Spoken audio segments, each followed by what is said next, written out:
7 days after Paul arrived in Jerusalem, the Jewish people were already looking for a reason to persecute him. They claimed that Paul taught men from everywhere against the Jewish people and the Jewish law and the Jewish places.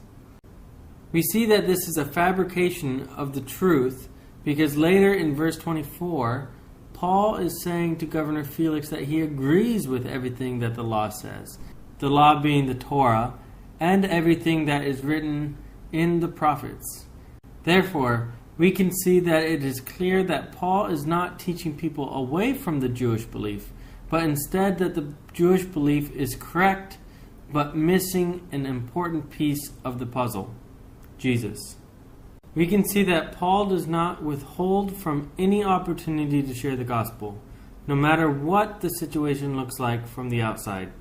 It would be like if we, as a class, thought in order to be a Christian, we had to go see the new James Bond movie.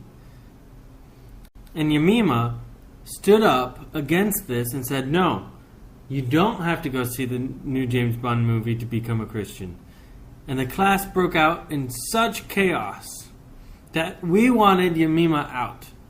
Then, in the heat of our uproar, our beloved Professor Mitchell Moore walks into the class and takes control of the situation. As our professor is removing Yemima out of the class, Yemima turns around and asks if she can address her fellow students, and then continues to address us, trying to convince us of the same thing that got her into this situation in the first place. This makes many people upset with Paul, and they form a plot to try and kill Paul. But by God's grace, Paul's sister's son overhears this plot and runs back to the barracks to tell Paul. Paul sends his sister's son with a centurion up to the commander to tell the commander this news. And it is because of this new information that the commander transfers Paul to Caesarea early in order to foil the plans of those who wish to kill him. When Paul arrives in Caesarea, he was confronted by Governor Felix. Paul again gets an opportunity to defend himself by speaking the gospel to Governor Felix. Through his defense, he testifies that he agrees with the law and the prophets of the Jews. It was before Felix that Paul made the statement that it was concerning the resurrection of the dead that he was on trial, referring to the resurrection of Jesus Christ as Lord. Felix, however, did not release Paul, and instead held him for a span of 2 years.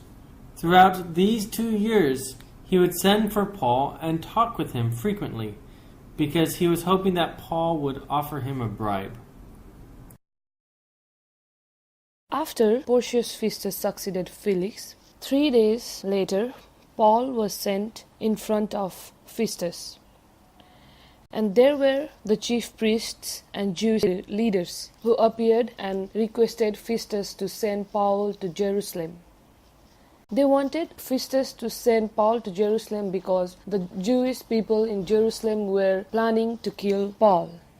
But Festus, not listening to the leaders and the priests, he sent Paul to Caesar, and he himself went with Paul to Caesarean court. After Paul and Festus came to Caesarean court, many of the Jews from Jerusalem were present there, and the Jews brought many serious charges against Created using Powtoon.